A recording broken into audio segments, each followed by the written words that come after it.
আসসালামু আলাইকুম ওয়া রাহমাতুল্লাহ। ইসলাম ও নৈতিক শিক্ষা বিষয়ে ষষ্ঠ শ্রেণীর শিক্ষার্থীদের আজ আমি পঞ্চম অধ্যায়ের তৃতীয় পাঠ হযরত ওমর ফারুক রাদিয়াল্লাহু তাআলা আনহু এর জীবনাদর্শ নিয়ে আলোচনা করব এবং সাথে একটা সৃজনশীল থাকবে। সৃজনশীলটা তোমাদের বাড়ির কাজ হিসেবে থাকবে। প্রত্যেকেই সৃজনশীলটা লিখবে এবং অবশ্যই আমার ইনবক্সে পাঠাবে। শিক্ষার্থীরা, মহানবী সাল্লাল্লাহু আলাইহি ওয়াসাল্লামের ইন্তেকালের পর ওফাতের পর ধারাবাহিকভাবে পরপর চারজন ইসলামের খিলাফত প্রাপ্ত হন। তাদেরকে খলিফা বলা হয়। খিলাফতের ধারা প্রথম খলিফা ছিলেন হযরত আবু বকর সিদ্দিক রাদিয়াল্লাহু তাআলা আনহু। আর মুসলিম জাহানের দ্বিতীয় খলিফার নাম হলো হযরত ওমর, উপাধি হলো তার ফারুক। ফারুক শব্দের অর্থ সত্য মিথ্যার পার্থক্যকারী। মহানবী সাল্লাল্লাহু আলাইহি ওয়াসাল্লাম 570, আবু বকর সিদ্দিক রাদিয়াল্লাহু তাআলা আনহু 573 এবং উমর ফারুক রাদিয়াল্লাহু তাআলা আনহু 583। মহানবী সাল্লাল্লাহু আলাইহি ওয়াসাল্লাম থেকে 13 বছরের ছোট ছিলেন। আবু বকর সিদ্দিক রাদিয়াল্লাহু তাআলা আনহু 10 বছরের ছোট ছিলেন। ইনিও কুরাইশ বংশে আদি গোত্রে জন্মগ্রহণ করেন। উমর ফারুক রাদিয়াল্লাহু আনহুর ডাক নাম ছিল আবু হাফস, পিতার নাম খাত্তাব, যার কথা বলা হয় উমর ইবনে খাত্তাব। মাতার নাম ছিল হান্তাম। ছোটবেলায় তিনি উট চড়াতেন। যখন যৌবন প্রাপ্ত হন, শুরুতে যুদ্ধবিদ্যা, কুস্তি, বক্তৃতা ও বংশতালিকা সম্পর্কে ব্যাপক পারদর্শিতা অর্জন করেন। মহানবী সাল্লাল্লাহু আলাইহি ওয়াসাল্লামের নবুয়ত প্রাপ্তির সময় কুরাইশ বংশের 17 জন ব্যক্তি লেখাপড়া জানতেন। তাদের মধ্যে হযরত ওমর রাদিয়াল্লাহু তাআলা আনহু ছিলেন অন্যতম।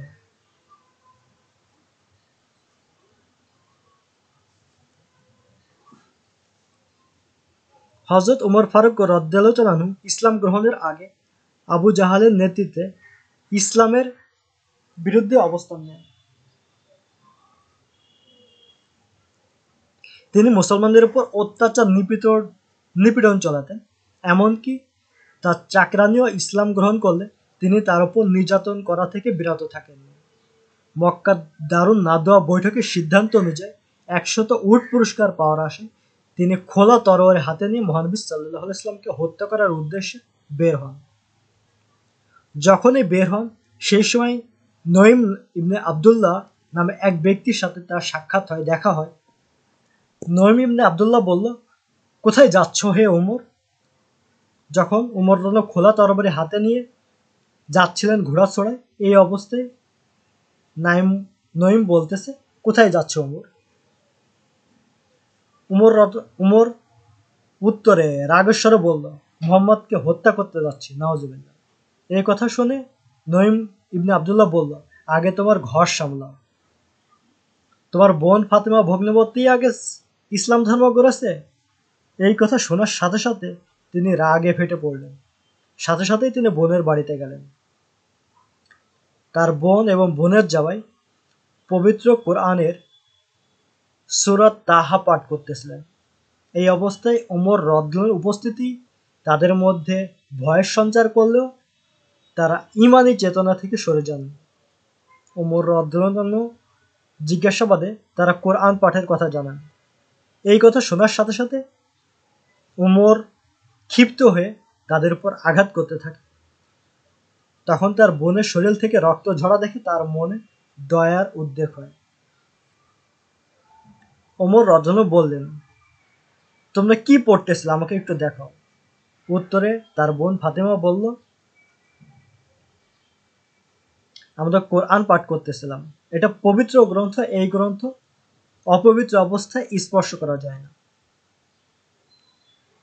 উমর জিজ্ঞাসা করলেন, তাহলে কি করতে হবে আমাকে? তখন বললেন, আগে আপনাকে পবিত্র হতে হবে।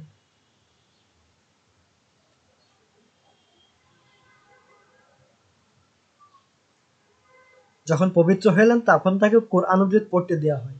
তখন তার মনে চিন্তার ক্ষেত্রে পরিবর্তন হয়। তিনি ইসলাম গ্রহণের উদ্দেশ্যে মহানবী সাল্লাল্লাহু আলাইহি ওয়াসাল্লামের নিকট যাওয়ার আগ্রহ প্রকাশ করেন। সে সময় মহানবী সাল্লাল্লাহু আলাইহি ওয়াসাল্লাম সাফা পাহাড়ের পাদদেশে হযরত আরকাম রাদিয়াল্লাহু আনহু এর বাড়িতে অবস্থান করছিলেন। তরবারি হাতে নিয়ে ওমর রাদিয়াল্লাহু তাআলা আনহুর উপস্থিতি সাহাবাদের মধ্যে ভয়ের সৃষ্টি করে।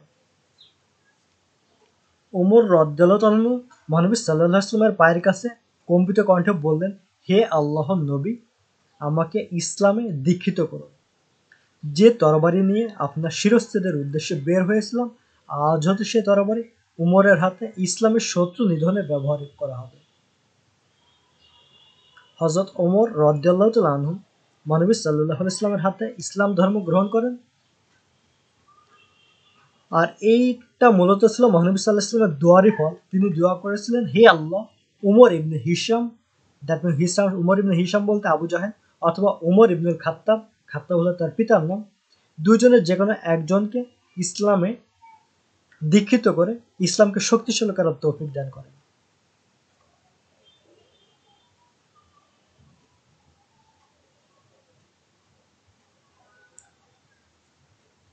মহানবী সাল্লাল্লাহু আলাইহি ওয়াসাল্লাম এর ওফাতের পর হযরত আবু বকর সিদ্দিক রাদিয়াল্লাহু তাআলা আনহু 632 থেকে 634 2 বছর ইসলামী জাহানে খিলাফত গ্রহণ করে খিলাফত প্রাপ্ত হন।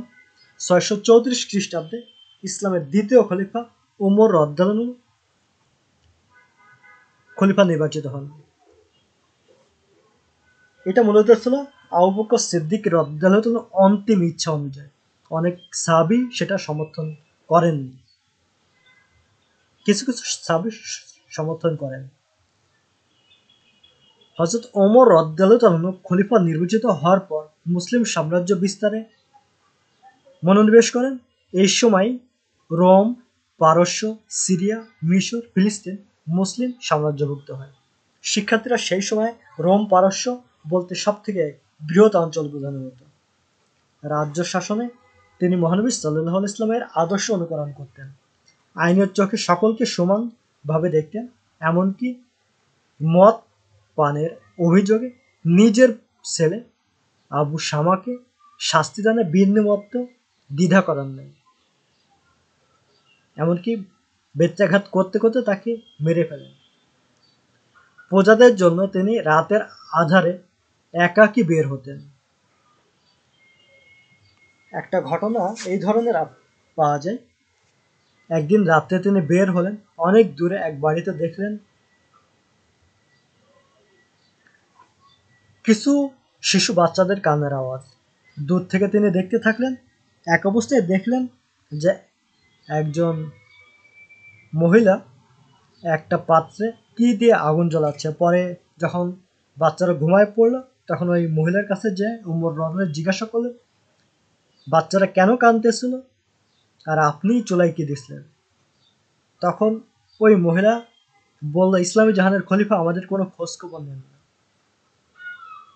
তখন উমর রাদিয়াল্লাহু আনহু রাষ্ট্রীয় কোষাগার থেকে নিজের কাঁধে খাদ্য সামগ্রী বহন করে তাদের মাঝে বিলি করেন এবং বলেন পরবর্তীতে তাদের কোনো সমস্যা হলে অমুক জায়গায় অমুক নামে কারোর সাথে দেখা করার জন্য।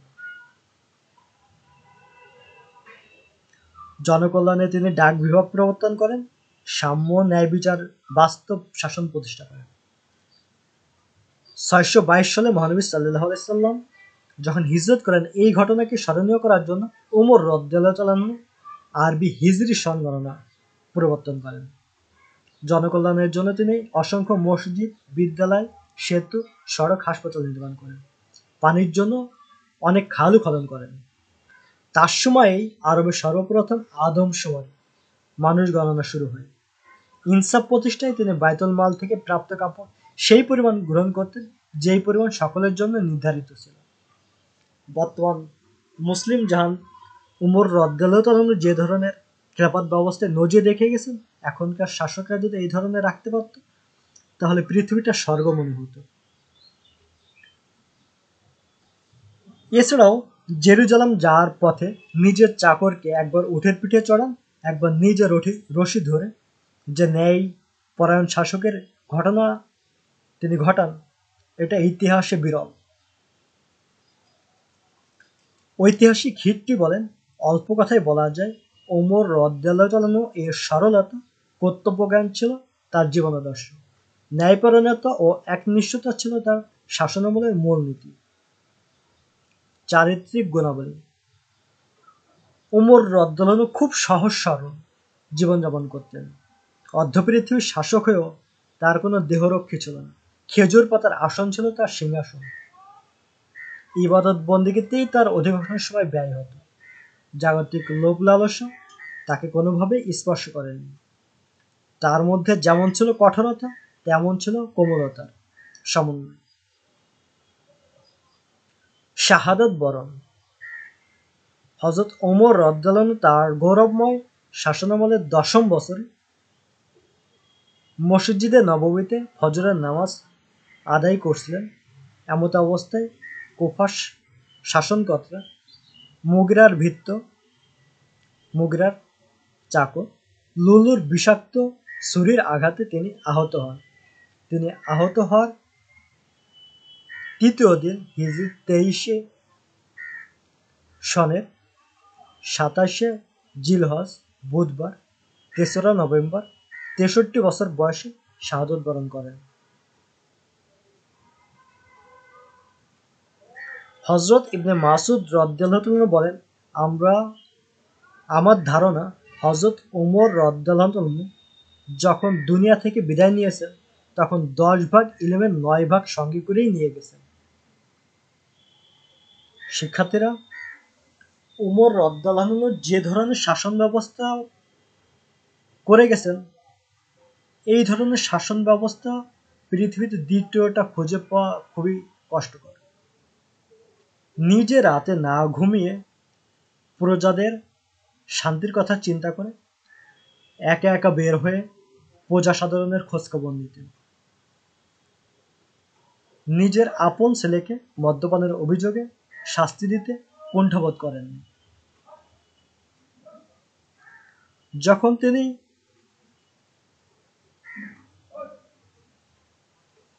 তার শাসনকার্য পরিচালনা করতেন, গাছের নিচে বসে করতেন। খুবই অবাক করা কাণ্ড। শিক্ষার্থীরা, তোমাদের জন্য যে বাড়ির কাজটা, জমির উদ্দিন সাহেব একজন ইসলামী বিশারদ। তিনি ইসলামের সব বিধিবিধান পুঙ্খানুপুঙ্খভাবে পালন করেন, সঠিকভাবে পালন করেন। কোরআন হাদিস বিষয়ে সমধিক জ্ঞান অর্জন করেন। তিনি নতুন একটি ধর্মমত প্রচার করা শুরু করেন। তিনি ৩০,০০০ মাসআলা সমন্বয়ে একটি কিতাব লেখেন। অন্যদিকে আসাদুল ইসলাম মায়ের পেটে থাকা অবস্থায় পবিত্র কোরআনের অনেক অংশ মুখস্থ করেন। ১৮ বছর বয়সে উচ্চশিক্ষার জন্য দূর দেশে গমন করেন। দুগ্ধপোষ্য যখন দুধ পান করতেন, এই অবস্থায় রমজানে রোজা রাখা শুরু করেন।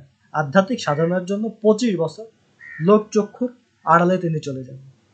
উদ্দীপকে জমির উদ্দিনের সাথে কোন বিষয়ের মিল রয়েছে? শিক্ষার্থীরা, ৫ম অধ্যায়ে বিষয়গুলো আছে, একটু পড়লেই তোমরা পাবা। যদি কারোর সমস্যা হয় আমি তোমাদেরকে সহযোগিতা করব। ইনবক্সে কমেন্টে লিখবে, অবশ্যই ইনবক্সে লিখবে, গ্রুপে লিখবে না। উদ্দীপকে আসাদুলের সাথে যে বক্তব্যটির মিল রয়েছে, যে ব্যক্তিটির মিল রয়েছে তার সম্পর্কে লেখো। এটাও ৫ম অধ্যায়ে আছে। শিক্ষার্থীরা, সকলে বাড়ির কাজগুলো করবে। সকলের সুস্থতা, সার্বিক মঙ্গল কামনা করছি। আল্লাহ হাফেজ।